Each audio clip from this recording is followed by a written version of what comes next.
Good evening, everyone. This is your evening news recap, your Night in the News podcast on all the news that I come across throughout the day, giving you my take as somebody who aspires to be a politician in the near future. Hopefully all you guys are doing wonderful. Hopefully all you guys are doing well. Today is October 5th, and it is Sunday.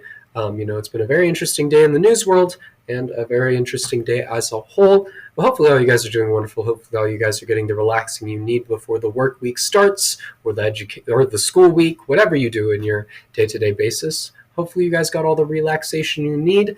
And outside of that, hopefully all you guys are doing well. If you are new here, please consider subscribing as we are on our way to 500 subscribers by the end of the year. I believe we can do it with 100% positivity. So if you're new here, please consider subscribing. All the support would be greatly appreciated. And if you're on Substack, please also consider subscribing. All funds go to me to help me pay for the things that I need to pay for in college, like food, like clothing, like all of that. But if not, you can always subscribe for free. I truly do appreciate all forms of support on this content. And with that being said, let's get into the news from today. Moving on into the Trump administration segment with a bulk of the topics here today. The first topic we have is Trump's own judge has blocked his National Guard deployment to Portland. A federal judge has blocked Trump's deployment of the National Guard to Portland, Oregon, ruling that Trump's claims of daily unrest in Portland were untethered to facts and risked putting the nation into martial law. U.S. District Judge Karen Immergut, however you say that, a Trump appointee, wrote, "This nation is a constitutional law, not a martial one." She continued, "These incidents are inexcusable, but they are nowhere near the type of incidents that cannot be handled by regular law enforcement forces." This is the truth without a doubt. There is no reason why the National Guard should be in Portland. I've been to Portland on multiple occasions throughout my life, and what this administration is claiming is something that has never been the case, and I highly doubt that that's the case now. Videos of the National Guard show troops sitting around, doing nothing. It is a waste of taxpayer dollars and government resources, just as all of these deployments are. Genuinely, there is no reason that law enforcement cannot handle that themselves, especially because Portland has one of the highest funded law enforcement agencies or Oregon, actually, I believe, has one of the highest funded law enforcement agencies out of all the states. I believe it's up there at the top. There is no reason why they should not have law enforcement be able to handle this. There's no reason for the National Guard to be involved in this. In other news, Stephen Miller claims that the judge's ruling is a legal insurrection.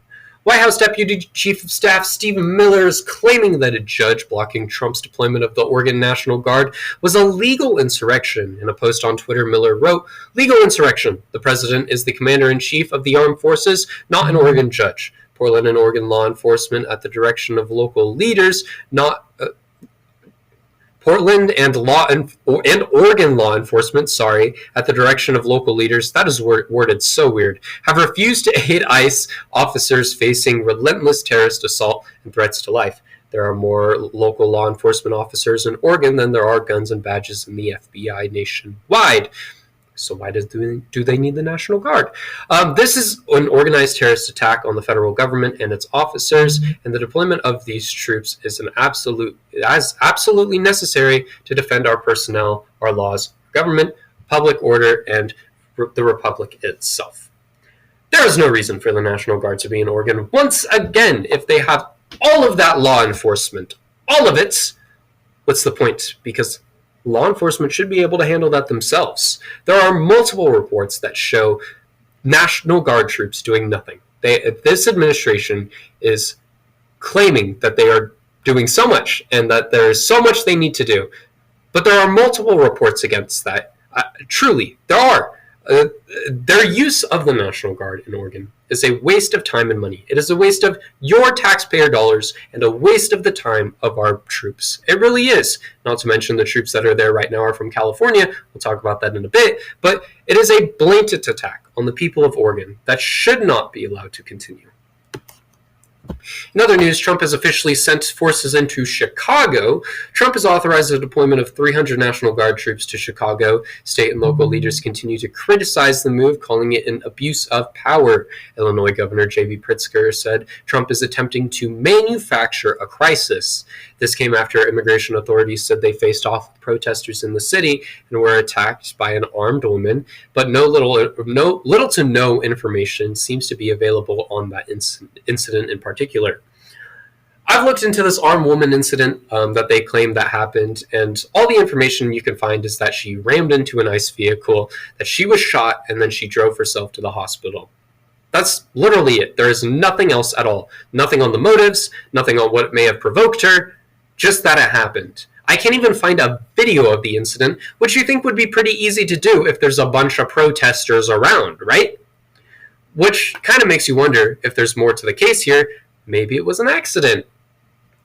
I mean, they're blocking the roads all the time. I mean, just recently we had National Guard troops in Washington, D.C. cause an accident with a pedestrian.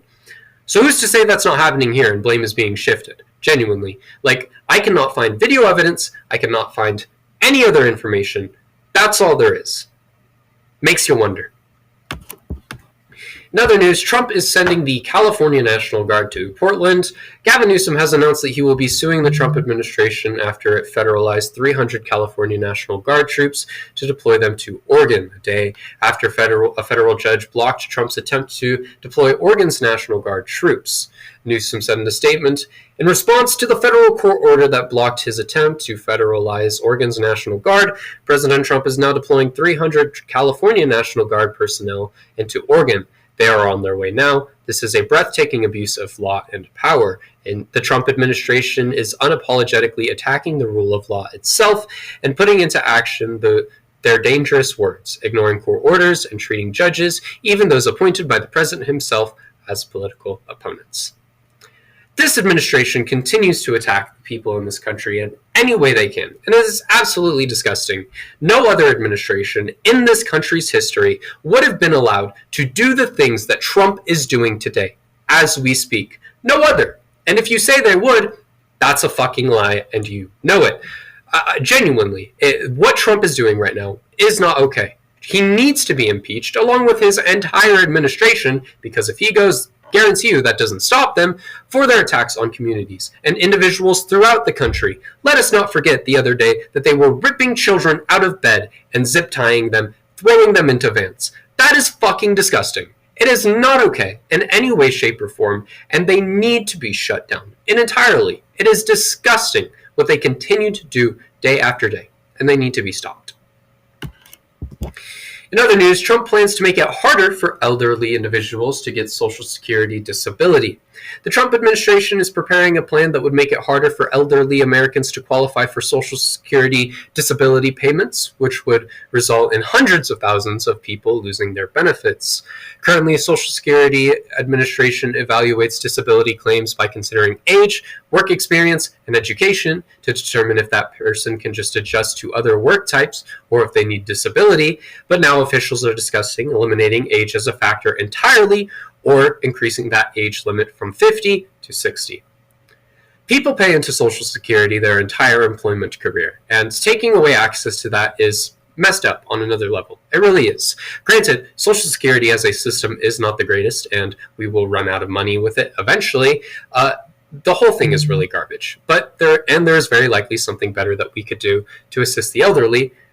But taking away all of that funding and all of that money and, forcing people who may already be on disability to go get a job again when they may be injured and might not be able to do that themselves should not be allowed. It is unnecessary. It really is. Granted, yes, Social Security, not the greatest system. And I'm sure there's something out there that we can do to, benefit that, to change that, to fix that. But just taking away from people is not going to be beneficial. It's going to be harmful. In other news, there's been a mass shooting at an Alabama fair. Overnight, a mass shooting took place in downtown Montgomery, Alabama, at a carnival event that was going on. No suspects or motives have been identified at this point, but 2 have been confirmed dead, along with 12 to be injured. Frat boys Grabois, where the shooting took place, said this was two parties involved that were basically shooting at each other in the middle of the crowd. My condolences to the families of those who have passed away in this incident, and I wish a full recovery to everyone who is injured. This is a horrible attack, and once again displays the huge issue we have with gun violence in this country. Shootings should not be as frequent as they are, yet they happen essentially every day here, and we are the only country in the world where that's the case, and it's an issue that needs to end. Gun violence is a problem, and we as a country need to do more to fix that and to make it not a problem. I mean, let's be real. Children should not have to go through their entire school career worrying if they're going to be shot at school that day. It is disgusting that that is the case. We need to protect the lives of not just children, but everyone in this country, because nobody should have to be worried that out of the blue, they're just going to get shot in the middle of the street. No one should have to worry about that, genuinely. Anyways, moving on into our final topic tonight, Bad Bunny is shooting back at MAGA, saying, "You have 4 months to learn Spanish." On Saturday Night Live, Bad Bunny responded to critics upset over the decision for him to be the Super Bowl halftime performer. He spoke in Spanish, honoring his community and the history of Latin Americans, and finished the monologue by saying, "If you didn't understand what I just said, you have 4 months to learn." Anyone who truly cares about the NFL and football as a sport absolutely should not care about the decision for Bad Bunny to be the Super Bowl halftime performer. If you are a football fan, you know the NFL likes to make money.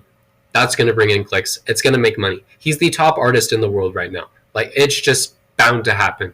A majority of the people upset are just right-wing commenters who I'm sure do not actually care about football or the sport in general, and if they watch the NFL, it is very likely they are just fantasy football merchants. I mean, this would not be an issue, and should not be an issue, because it does not impact the football game. If you are an actual football fan, it should not matter to you, because it does not impact the game in any way, shape, or form. And if you don't like that Bad Bunny is performing in the halftime show, go watch TikTok during halftime. It's 30 minutes long. Maybe make some food. Take a break. There is no reason for people to be upset. It does not impact the game. With that being said, though, thank you everyone for watching today's episode. I hope you all enjoyed. It has definitely been a very interesting one in the news world. Outside of that, though, if you are new here, please consider subscribing. All the support would be greatly appreciated as we try to hit 500 subscribers by the end of the year. Without a doubt, we can do it. I mean, we are getting so many subscribers so fast. I believe we gained 10 today. So thank you all to all the new people who are coming in and saying hello. And thank you everyone who has subscribed so far. It truly means the world to me that so many of you are continuing to support my work. And yeah, if you're new here, drop a subscribe. And if you're on Substack, please also consider subscribing. All funds go to me. They'll pay for the things that I need to pay for in college, like groceries, like clothing, like all of that. But if not, you can always subscribe for free. I truly do appreciate all forms of support on this content. It means the world to me. Thank you all so much for watching today's episode, and I will see you all tomorrow.